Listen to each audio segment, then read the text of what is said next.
Kita mulakan majlis pada malam ni dengan membaca surah Al-Fatihah. A'udzubillahi minasyaitonirrajim. Bismillahirrahmanirrahim. Alhamdulillahirabbil alamin, arrahmanirrahim, maliki yaumiddin, iyyaka na'budu wa iyyaka nasta'in, ihdinas siratal mustaqim, siratal ladzina an'amta 'alaihim ghairil maghdubi 'alaihim waladdallin.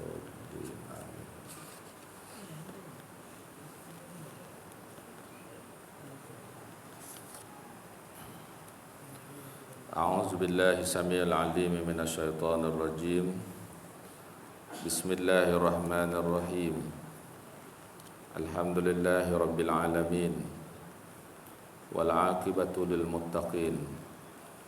Wala 'udwana illa 'alal zalimin.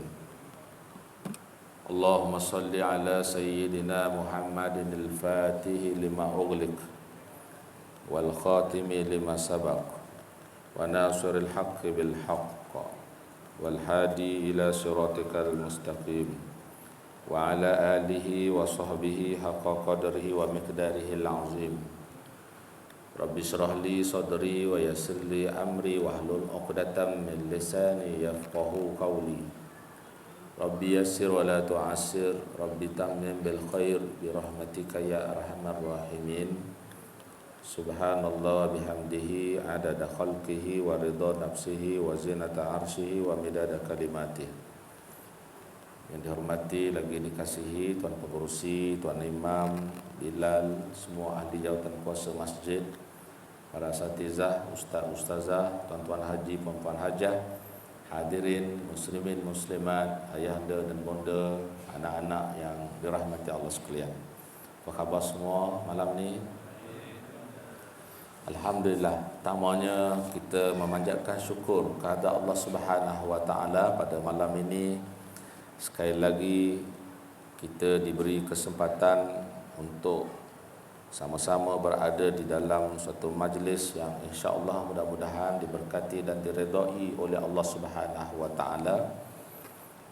Pada malam ini kita nak sambung lagi bacaan kitab Jalan Menuju kepada Allah Subhanahu wa taala, kitab yang dikarang oleh Imam Ahmad Ibnu Qudamah Al-Maqdisi rahimahullah. Kita telah pun membaca berkaitan dengan tanda-tanda akhlak yang baik. Hari itu kita dah baca dalil daripada Al-Quran yang mengatakan orang yang mempunyai akhlak yang baik, iaitu antaranya daripada surah Al-Anfal. Sebagaimana kata Allah yang bermaksud, apabila disebut nama Allah, gemetar hati mereka. Apabila dibacakan kepada mereka ayat-ayat Allah, menjadikan mereka bertambah iman, dan kepada Tuhan mereka berserah. Itu dalil daripada surah Al-Anfal. Malam ni kita baca lagi beberapa dalil daripada Al-Quran dalam surah At-Taubah ayat yang ke-112. Allah Subhanahu wa taala berfirman, Bismillahirrahmanirrahim. At-taibun al-'abidun al-hamidun as-sa'ihun ar-raki'un as-sajidun al-amiruna bil ma'ruf wan nahu 'anil munkari wal hafizuna li hududillah wa basyiril mu'minin. Surah At-Taubah ayat yang ke-112. Kata Allah Subhanahu wa taala berkaitan dengan orang yang mempunyai akhlak baik ni, tanda dia iaitu orang yang berjihad pada jalan Allah dengan harta benda dan jiwa raga mereka. Ya. Ini orang yang berjihad pada jalan Allah dengan harta dia. Kita tak sayang duit, nak sumbang kepada tabung masjid, contohlah kan. Itu tanda akhlak yang baik. Kita sanggup mengorbankan jiwa. Antara pengorbanan jiwa kita ialah kita sanggup duduk dalam majlis ilmu. Korban jiwa kalau nak ikut tuan-tuan, Duduk dalam majlis ilmu ni penat. Kecuali yang dapat tiang, yang dapat dinding, tu dia tahan sikit lah. Kalau yang tak duduk bertiang, berdinding tu penat tuan-tuan, ya. Lepas tu dengar orang bercakap macam saya sedang bercakap ni, penat. Tapi tuan-tuan tak kira tu semua. Ni kalau nak kira sedap, duduk kat rumah lagi sedap. Tapi kita korbankan masa kita, korbankan jiwa kita, kita duduk dalam majlis seumpama ni, ya. Ni tanda orang yang mempunyai akhlak yang baik. Kata Allah, bukan saya kata ni tuan-tuan, Allah yang kata. Kemudian orang yang bertaubat, orang yang bertaubat, istighfar, ya. Kita memohon ampun kepada Allah Subhanahu wa taala setiap masa, setiap hari. Sekurang-kurangnya kita menyebutkan astaghfirullahalazim. Lepas sembahyang tadi kita sebut ikut dengan imam sekali kan, astaghfirullahalazim allazi la ilaha illa huwal hayyul qayyum wa atubu ilaih. Kan ada orang sebut juga astaghfirullahalazim allazi la ilaha illa huwal hayyul qayyum, hayyul qayyum wa atubu ilaih. Betul juga kan. Baik, tu antaranya lah yang kita ikut secara ramai-ramai. Yang kita sendiri boleh jadi kita melazimi diri kita dengan beristighfar setiap hari sebanyak 100 kali mungkin kan. Setiap lepas sembahyang 20 kali, yang tu kita buat secara personal. Dan 5 kali waktu sembahyang, kalau 20 kali dengan 5 dah 100 kan. Ada orang mungkin dia takkan buat benda lain selagi dia tak cukup istighfar dia 100. Dah 100 baru boleh kira nak makan apalah kan, nak makan nasi lemak ke, nak pergi cari teh tarik ke, terpulang. Ada macam-macam keadaan kita kan, terpulanglah. Kalau kita rasa kita nak habiskan sekali jalan 100 kali, boleh juga. Ataupun saya ni kalau nak tunggu 100 kali, payah ustaz, kerja saya banyak. Kita duduk sekejap lepas sembahyang, kita pun istighfar, astaghfirullahalazim, astaghfirullahalazim, astaghfirullahalazim 20 kali. Lepas tu kita pun bangkit kan. Nanti sembahyang yang lain macam tu juga 20 kali. Bergantung kepada keadaan masing-masing lah. Yang seterusnya kata Allah, yang beribadat. Beribadat tuan-tuan. Ibadat ni bukan hanya sekadar kita ni sembahyang, baca Quran, zikir, sedekah, pergi tunai haji, umrah. Kita pergi kebun pun boleh jadi ibadah. Tuan-tuan ada kebun misalnya kan, pukul 7 pagi dah ready dah, nak masuk kebun, niat kita nak mengusahakan kebun ni, mudah-mudahan dapat rezeki yang halal. Daripada rezeki yang halal, kita nak guna untuk menanggung nafkah orang-orang yang wajib kita memberi tanggungan pada dia. Tuan-tuan pun pergilah kebun, kerja sampai pukul 1 tengah hari, matahari tegak atas kepala, baru berbalik. Ada tu dia sambung lagi, tak balik lagi, dia sambung.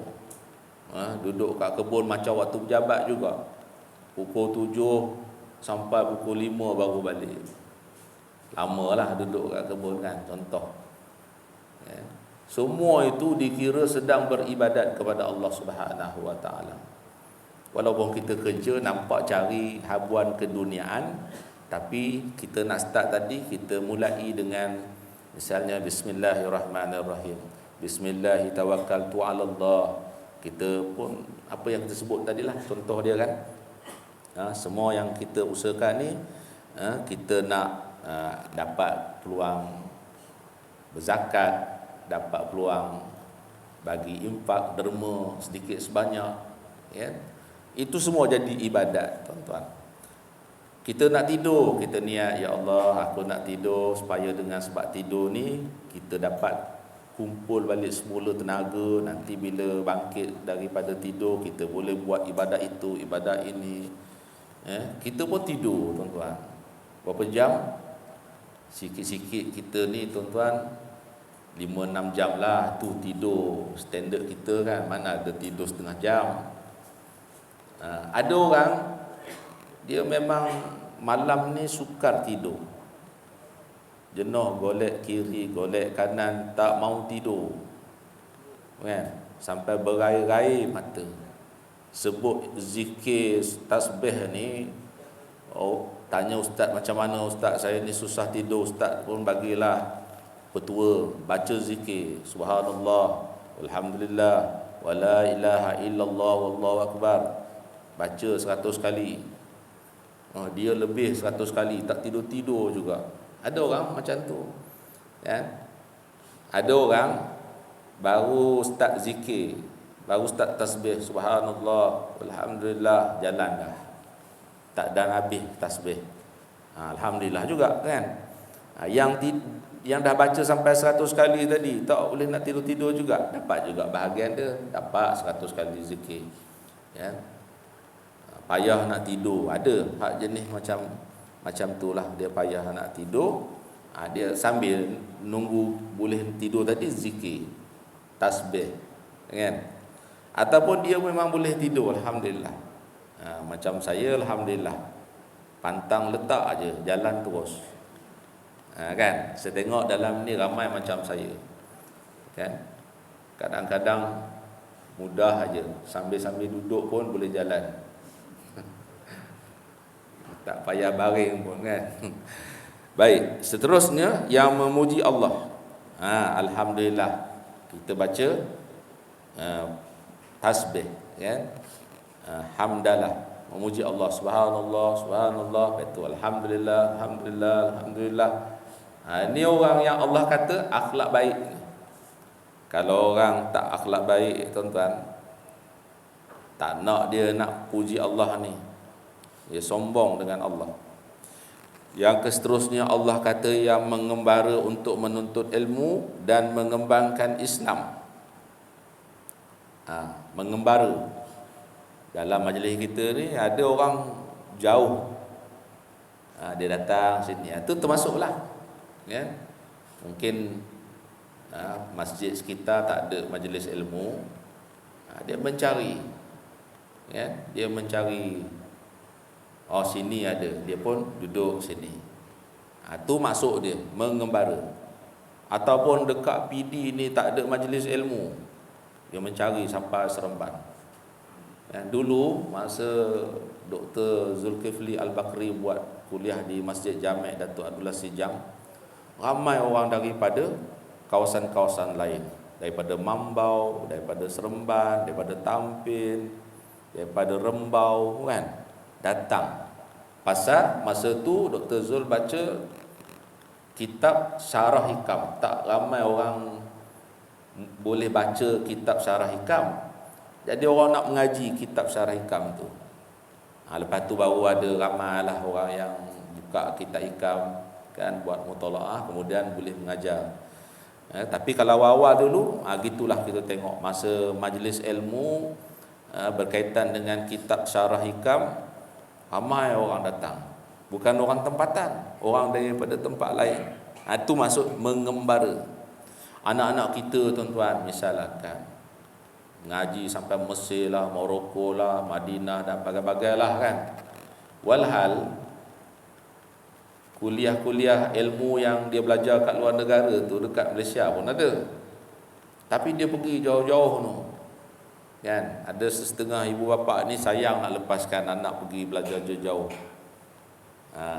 Dia kalau boleh duduk sekeliling dia je, jangan pergi jauh-jauh.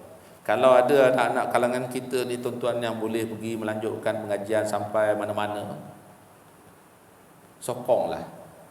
Sebab apa? Ni termasuk tuan-tuan dalam apa yang disebutkan oleh Allah Subhanahu Wa Taala, menuntut ilmu. Ya, menuntut ilmu, lebih-lebih lagi kalau sekiranya dia pergi masuk bergaul dengan budaya iklim yang tak sama langsung-langsung dengan tempat dia, dia dapat pengalaman yang lebih kan. Kalau dia nak memahirkan ilmu bahasa Arabnya, maka dia kena duduk bersama dengan Arab. Kalau dia belajar ilmu bahasa tapi duduk dengan orang yang sama bahasa dengan dia, dia tak dapat nak menguasai bahasa tu, kan? Dia duduk dengan orang yang berbahasa itu 2-3 bulan cair dah, dia boleh cakap. Dan ada setengah tu bila balik ke Malaysia ni cakap Melayu pula jadi telo, kan? Sebab terlampau Arab sangat misalnya, ataupun terlampau Inggeris sangat. Tak apalah, janji dia menguasai bahasa yang lain. Baik, ini dia termasuk dalam apa yang disebutkan orang yang mengembara untuk menuntut ilmu. Akhlak yang baik itu, yang rukuk, yang sujud, yang menyuruh berbuat kebaikan. Kita ni insya-Allah semua ambil bahagian suruh buat benda baik. Paling tak ada kita suruh anak kita buat benda baik, suruh dia sembahyang, suruh tutup aurat, cakap elok-elok dengan orang yang lebih tua, kan? Jangan kasar bahasa tu. Ni nasihat kepada anak-anak kita sekurang-kurangnya. Kalau lebih lagi kepada mungkin jiran, kawan, kan? Kemudian yang melarang daripada kejahatan. Yang melarang daripada kejahatan. Ini setengah orang lah. Dia nampak orang buat benda tak betul, dia tegur. Dia nasihat. Dia tak biarkan orang tu dalam keadaan salah, yang orang tu sebenarnya tak tahu dia buat kesalahan. Kadang-kadang kita pergi masjid, kita nampak orang ni tak betul, cara mungkin sembahyangnya tak betul, cara ambil air sembahyangnya tak betul, cara pakaian, menutup auratnya tak betul. Kalau kita tak tegur dia, dia tak tahu dia tak betul, kan? Dia tak tahu dia tak betul, kena tegur dia. Tapi selalunya kalau ditegur ni, jarang orang ucap terima kasih lah, Tuan Haji tegur saya, kan? Yang ramainya dia celek mata pada kita, nak marah. Engkau siapa? Kan? Sibuk-sibuk tegur orang. Itu yang banyaknya. Dia ginilah tuan-tuan, kalau ada yang tegur kita, positif dulu, ya. Allah hantar dia, Allah gerakkan hati orang itu untuk membetulkan kita. Kalau tidak, kita rasa kita tak salah, kan? Siapa yang akan jadi cermin kepada diri kita? Orang lain. Kita sendiri tak boleh jadi cermin pada diri sendiri. Kalau kita jadi cermin kepada diri sendiri, maka kita akan kata apa yang kita buat ni semua okey. Betul tak? Kena tanya orang kita ni macam mana. Terutamanya tanya pada orang yang bermusuh dengan kita. Itu memang dia keluar habis, tuan-tuan. Kalau tanya pada orang yang kita selalu belanja dia roti canai, makan sarapan, biasanya dia tak keluar habis. Kita belanja dia, lepas tu kita tanya dia, apa pandangan engkau padaku? Kan? Dia akan cakap yang menguntungkan dia lah. Kalau cakap betul, besok tak dapat belanja lah. Cakap tak betul, ya. Tuan bagus, takkan tak bagus, belanja saya hari-hari, kan?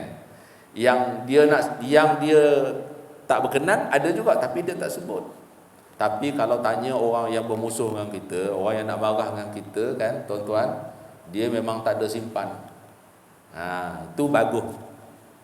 Jadi musuh pun adalah side yang bagusnya. Jadi apa yang dia cakap tentang kita tu kena ambil dulu. Kenapa dia cakap macam tu dengan kita, kan? Mesti kita sendiri pun ada yang tak betul ni. Jadi kita muhasabah, renung balik semula diri kita untuk membuat penambahbaikan kepada diri kita. Kalau orang tu tak cakap macam kita duduk rasa macam syok sendiri dah.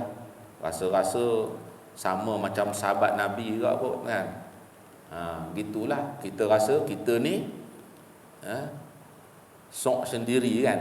Perasaan. Perasaan ke perasaan? Perasaan kan. Termasuk saya lah kan? Bukanlah kata tuan-tuan ya.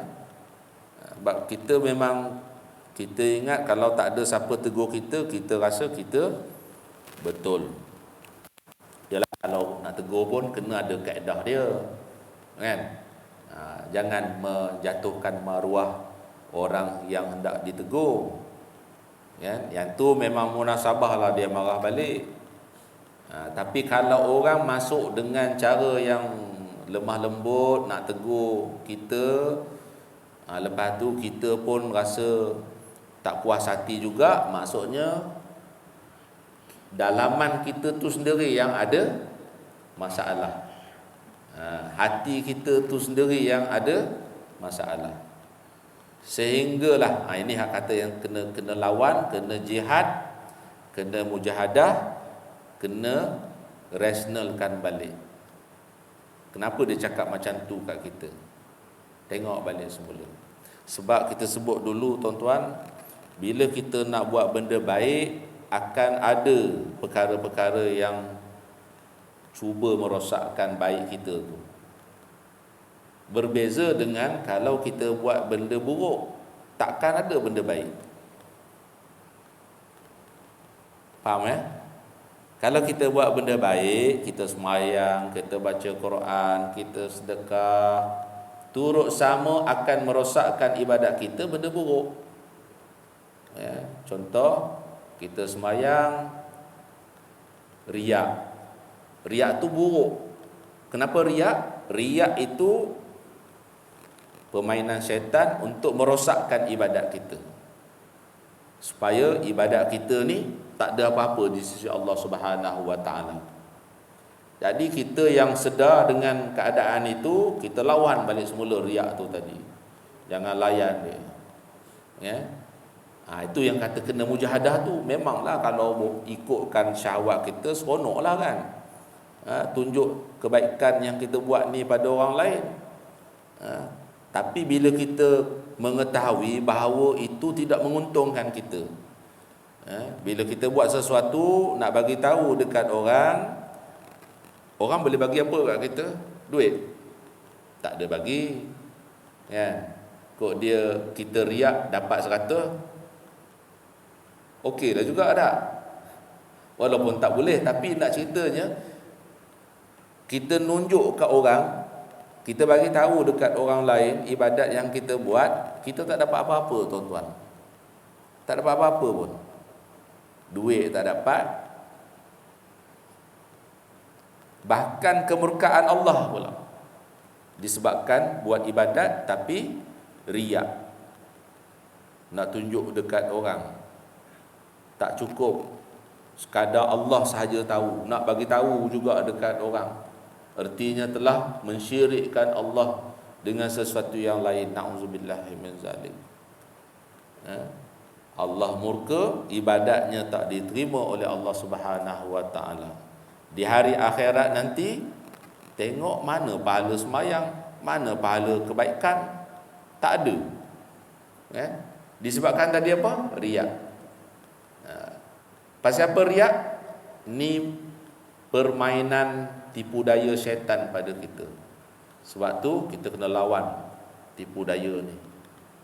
Tak apalah, kita walaupun orang tak tahu yang kita buat ni, walaupun hati kita ni kita nak macam lain, tak apalah, pujuk hati. Orang tak tahu pun tak apa, janji Allah tahu. Allah yang akan bagi pahala, Allah yang nak beri syurga nanti. InsyaAllah lepas tu kita tak ada hal, selamatlah daripada masalah riak, masalah takbur, masalah ujub, masalah nak sum'ah.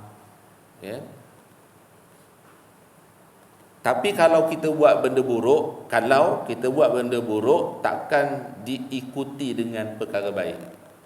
Contoh tuan-tuan, Kalau kita mengumpat, ada tak perkara baik mengikut mengumpat tadi? Ikhlas contohnya. Oh, saya mengumpat hari ini ikhlas. Tak ada tuan-tuan. Tak kena. Ya. Tak boleh nak dimeshkan ikhlas dengan mengumpat. Sedangkan ikhlas ni satu benda yang payah.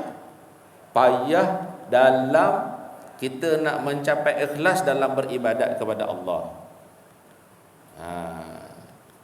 Macam kita duduk dalam majlis ni kan tuan-tuan, nak mengikhlaskan diri itu payah. Terpujuk hati kita. Walaupun mungkin awal-awal hari itu tidak ikhlas sangat, tapi kerana kita dah kalihkan dia, selalu lazimkan dia, akhirnya dah tak ada apa-apa dah. Kita tak rasa apa-apa dah kan. Kita memang duduk dalam majlis ilmu ni kerana kita mengetahui besarnya fadilat dia.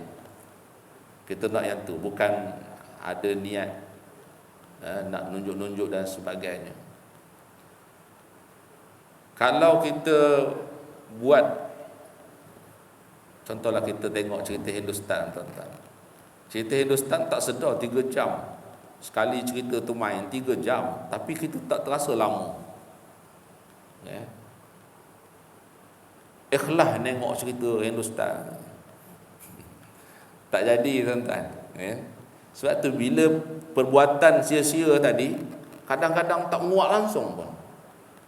Beza kita duduk dalam majlis yang baik ini, godaannya cukup besar. Kadang-kadang baru 5 minit, ya Allah, ngantuk bukan main. Kan? Alhamdulillah kita lawan juga. Ngantuk pun kita duduk juga dalam majlis ilmu ni. Sedar 25 minit dah. Tu pun 25 minit tu rasa macam dekat sejam dah. Kan? Selalunya macam itulah, bila duduk dalam majlis ilmu, kita rasa lama je, tengok jam baru 25 minit. Tapi kalau tengok cerita Hindustan 3 jam, sekejap je cerita ni dah habis dah. Kan? Main pukul 2, pukul 5 baru habis. Dengan sembahyang asar pun lambat. Tapi dia tak terasa lama. Seterusnya, dan gembirakanlah orang-orang yang beriman, orang yang bersifat demikian yang kita bacakan tadi itulah. Dalam surah At-Taubah ayat 112 Allah kata, itu di antara tanda orang yang berakhlak baik. Seterusnya dalam surah Al-Mu'minun ayat 1 hingga 11, qad aflahal mu'minun, kan, allazina hum fi solatihim khashi'un, ila akhiril ayat. Maksud dia sesungguhnya berjaya orang yang beriman, iaitu mereka yang khusyuk dalam sembahyang. Ya, sembahyang dan khusyuk. Kita nak dapat khusyuk ni agak besarlah ujian dia. Sebab tu kita sembahyang secara berjemaah. Ya. Mudah-mudahan dengan sebab kita sembahyang berjemaah, waktu kita tak khusyuk, kita tumpang khusyuk imam. Kan? Ataupun imam tak khusyuk, kita tak khusyuk, tapi kawan sebelah kita dia khusyuk, kita tumpang masa dia khusyuk tu. Maka dikiralah keseluruhan masa sembahyang kita tu jadi khusyuk. Itu kelebihan sembahyang secara berjemaah. Kalau sembahyang seorang tak khusyuk, potong markah. Biasalah tengah sembahyang tu dia mari ingat itu, ingat ini. Sedar-sedar tahiyat dah. Kan? Kita pun tak perasan pergerakan rakaat ni tadi dah. Rukuk sujud bangkit, rukuk sujud bangkit, tengok duduk dalam tahiyat dah. Kan? Masa tahiyat tu kita baru panggil balik semula untuk nak jadi khusyukkan balik. Setengahnya lah. Tapi ramai yang berakhir dengan tanpa khusyuk ni tadi. Dia layan sampai sudah Assalamualaikum warahmatullahi. Siap je bagi salam, terus bangkit, melompat bangkit. Tak ada doa. Sebab apa yang diingat masa sembahyang tadi itu, kalau lambat dia akan terlepas. Ya. Contoh makan. Kan? Orang dah makan, dia semayang. Semayang seorang. Tak ada doa. Habis je salam, terus melompat pergi makan. Lambat habis. Kan? Satu dalam fiqh, kalau orang dah hidang makan, kita nak semayang ke makan? Kalau fiqh dia makan dulu. Tapi kalau tasawuf, semayang dulu. Kan? Semayang dulu baru makan. Kita ni semua fiqh. Kita ni semua fiqh, kan? Bahagian kita jangan lepas. Bahagian kita kena ada juga. Makna tak apalah. Kalau ada hidangan bertembung dengan waktu nak semayang, makan dulu. Lepas makan baru semayang. InsyaAllah bila semayang tu, semayang dalam keadaan khusyuk. Tuan-tuan tengok masa berbuka puasa. Ada masjid, dia buka tu, dia makan siap-siap, lepas tu baru semayang. Banding dengan ada masjid, dia buka tu kurma sebiji, minum air beberapa teguk, lepas tu dia semayang. Dia semayang. Lepas semayang baru makan yang berat tadi. Masa semayang tu dia ingat macam mana semayang. Nak cepat-cepat, kan?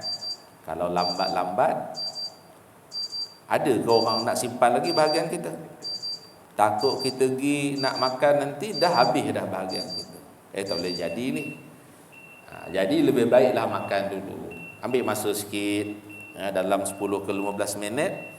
Lepas tu dah siap makan apa semua, semayang, insya-Allah tak teringat dah buat makan tadi. Okey. Habis dah masa. Cepat betul masa. Betul ke jam ni? Dah habis masa, cukuplah. Kita sambung pula masa lain. Ni kita baca nanti masa yang akan datang. Jadi hari ini kita dapat satu ayat. Tuan-tuan nanti cuba buka surah At-Taubah ayat 112. Tuan-tuan tengok kepada tafsir. Allah sebut satu-satu ni tanda orang yang mempunyai akhlak yang baik. Kemudian tambah satu lagi surah Al-Mu'minun, yang ni kita tak sempat nak baca secara detailnya, ya. Baru sebut nak masuk surah Al-Mu'minun dah masuk waktu. Jadi saya berhenti dulu sekadar ini untuk malam ni perkongsian kita. Mudah-mudahan sedikit yang kita kongsikan ada manfaat, ada berkah pada kita semua. Mudah-mudahan kita sentiasa dalam limpahan rahmat, keampunan dan keredaan daripada Allah Subhanahu wa taala. Sekian, assalamualaikum warahmatullahi wabarakatuh. Bismillahirrahmanirrahim. Alhamdulillahirabbil alamin wassalatu wassalamu ala asyrafil anbiya'i wal mursalin wa ala alihi wa sahbihi ajma'in. Rabbi zidna ilman warzuqna fahman bi rahmatika ya arhamar rahimin. Walhamdulillahirabbil alamin. Taqabbalallahu minkum minna wa minkum taqabbal ya karim.